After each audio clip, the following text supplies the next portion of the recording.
Welcome to Blood in the Snow Radio, where we give you the latest news and interviews with the best in Canadian genre cinema.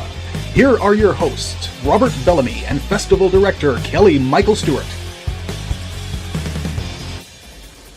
We are on Friday of Blood in the Snow 2024.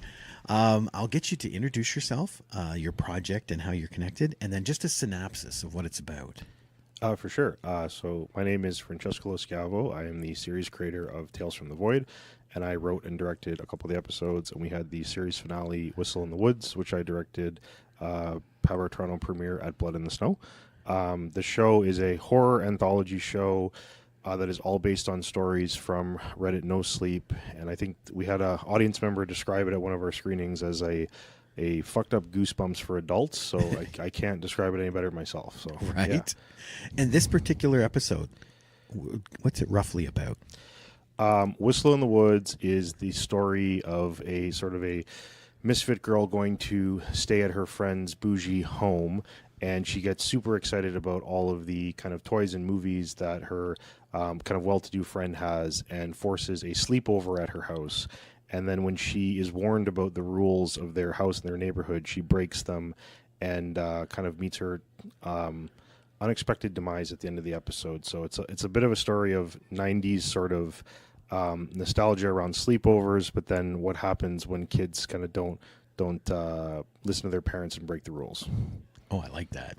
Just showing that to my kids. This is why you need to listen to me. There you go. And what's good for the listeners listening too is most times we talk to a short filmmaker or feature, they have to go search it out at a festival like that too. In your case, being a series, they could check it out right now on Super Channel, right? It's like that too. That's right. Be dropping out. By the time this airs, it'll be all dropped on there. I think all six episodes total, and it's on Super Channel. Yeah, we'll have all 6 are streaming on Super Channel. You can watch it on Amazon Prime or the Super Channel app, and I think on like TV as well on their network. Now, this particular story, I don't know. Do you know where it came from? Because it feels like a legend. Yes, that's very much the source material of it. So the original story is called "Something Walks Whistling Past My House Every Night at 3:03," and it's sort of a campfire-esque tale, which is kind of what all the stories from No Sleep sound like. And it was one of the most popular ones on the forum. There's actually a video of somebody just reading it on YouTube, and it had like 1 million views. Oh, wow. So it's a super popular kind of folklore story within the No Sleep community. And we were really excited about it because it doesn't actually tell you what the monster looks like in the story. It doesn't actually show you anything. It's just sort of like the campfire story. So we had a lot to kind of build on there. And I think it's one of the most authentic ones of like what No Sleep is, where it's they feel like kind of campfire stories captured in like an online format. Excellent. And you could tell date-wise that you were talking about the 90s, because when she goes, she brings the cassettes back. Definitely, yeah. That was a nice feel. It was fun because all the cassettes we made are actually episodes from the show, and then we have a kind of a tongue-in-cheek joke of our last movie is actually one of the cassettes in there that we kind of poke fun at. But that was the only stuff I had to do with the young actresses on that episode, was get them to understand what a 90s sleepover was, because none of them had any idea what like Blockbuster was, or why you would have a bunch of VHS tapes in your backpack. So it was funny that like none of it was really about performance. It was like, this is what would happen when I was a kid, that they didn't quite, I guess, have a reference point for. Yeah. Oh man, that would be weird trying to explain stuff like that. Kind of like when I imagine this is kind of like what happens in Stranger Things, where they have to explain like rotary phones and just all these kind of crazy things. Like, what is that? What is it? You know? That's exactly it. Yeah. It's funny. I never thought of that. Yeah. So when it came to actually filming, like you said, because you don't actually see anything, how hard was it to shoot around that, or not actually showing anything? Well, we tried to make it as impactful as possible without giving anything away, when you kind of see the monster at the end. Dan, our prosthetics guy, did an amazing job. So they 3D printed the head of the monster, and we spent a lot of time on like the look and feel of it. But we tried to build tension without showing it. So we have like a quick jump scare where you just kind of see the edges of the monster really quickly.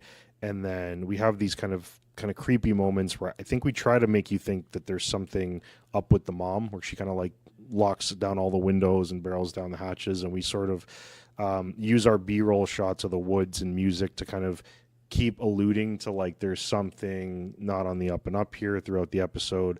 And then when when Molly, who played Sawyer, kind of hears the story about the whistle from the woods, that's where we kind of do a shift in tone. So we tried to have like the Easter eggs kind of throughout it, and then kind of back weight the horror. And that's kind of what we do in the entire show, is set up the premise, it's slow burn, and then the last like 5 minutes we're really kind of ramping it up. But if you're paying attention, there's enough puzzle pieces there. I think even like the shot of the fireplace, we have like a kind of like antlered house ornament that's there that kind of looks very similar to the monster, actually.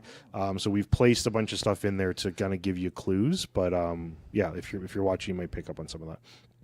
Oh, I have to rewatch that and see I that. know, Yeah, because that's the stuff I love, where Yeah. you can go back and see, and- why did I not see that the first time? Yeah, Definitely. That's good. Well, it's funny because we didn't have it in the script where we show the woods and then we cut into like the paintings of the woods on the wall, and the editor just figured out a way to like intercut that, and I was like, oh, that's fantastic. And then we kind of went with this theme of things in the house sort of kind of alluding to what's going on, and it worked quite well. Aren't those happy accidents the best? Like that's just like when you just Oh, like, yeah. it just adds the extra thing. Is, oh yeah, that was planned all the way, and it's like and then it just happens organically like that. It's just sort of go. Well, it's funny too because like I used to watch like a lot of like film analysis stuff of like breaking down the the director's intent or whatever, and then when you get on set, you realize like so much of it is just not planned, and you just kind of fall into an accident. You're like, yeah, no, that was the goal the whole time. Totally we meant did that. storyboarded that for months, and it's like no, sometimes you have happy accidents. You got to work with what you got, right? So. Yeah, well, it's actually that's what Orson Welles said.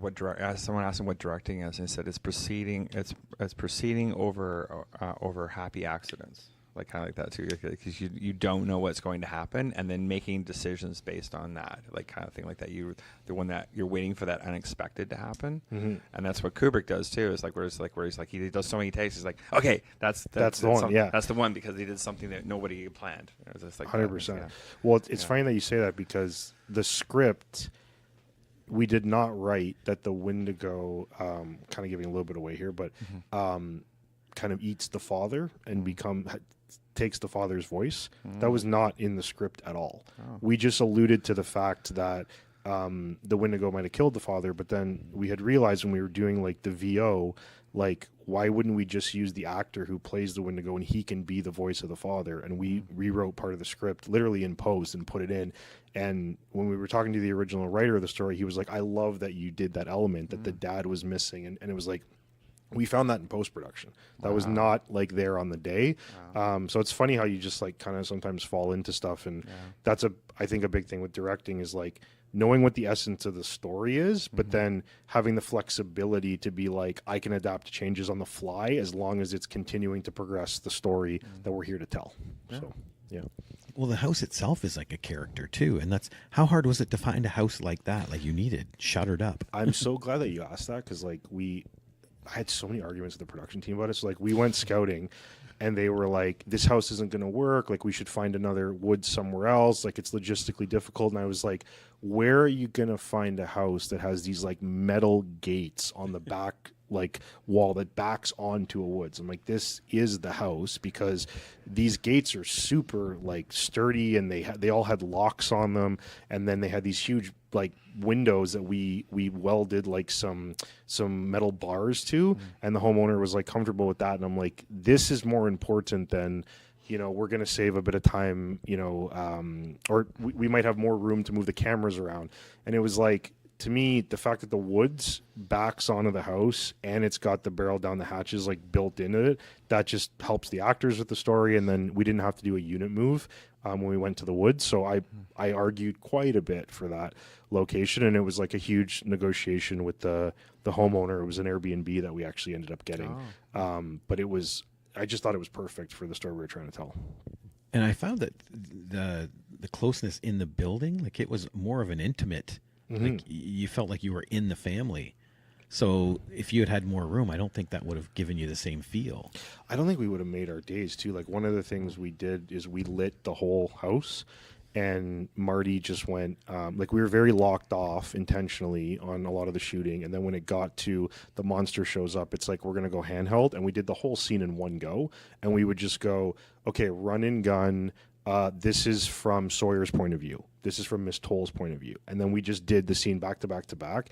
And it was really like freeing because we could do like 6 pages in one go and just in one take. And we got multiple takes of it and then had lots of different cut points in the edit, which I'm used to like being very prescriptive, shot list, locked off. And it was kind of fun. It was really cool that last scene. And that was constraints of the location, but then also like we shot that episode with a day less than any of the other ones, so we had to find a creative way to figure it out. And I think it kind of worked because you have that like ramp up of tension and high pace of like when the monster's trying to break in, so it kind of fit the story as well. That was excellent. Now, what season is this of Tales from the Void? This is season 1. This is our first. Oh, this is the first kick inaugural at the can. season. This is the first season, yeah. Excellent. Have you got plans for 2 yet?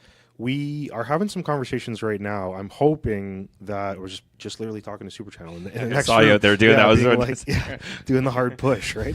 No, I think what we'd like to do is we're having some conversations with some international production companies right now, and if we can bring back the same distribution partners, I'd like to do 8 to 10 episodes, so expand it, make it a little bit longer, do them each at 30 minutes, bring in more Canadian horror directors. So I'm probably going to take a bit of a back seat in season 2 and bring on more Canadians. Essentially, I want to showcase more people's work. But what we're excited about is potentially doing a co-production where we film 2 episodes in England, 2 episodes in Australia, and make it kind of an international thing. Excellent. So this was meant to be just like a proof of concept of like, we can do this at a good quality level, and then now we'd like to get, you know, bigger director attachments, bigger actors, and kind of make it a bigger thing. Excellent. That's very cool. Look forward to that. Yeah. Well, thank you so much for being on the show, and good luck in the festival. And I can't wait to see season 2. So keep Awesome. pushing. Well, thank you so much for having us, guys, and appreciate you programming the show. It means a lot. Thank you. Awesome.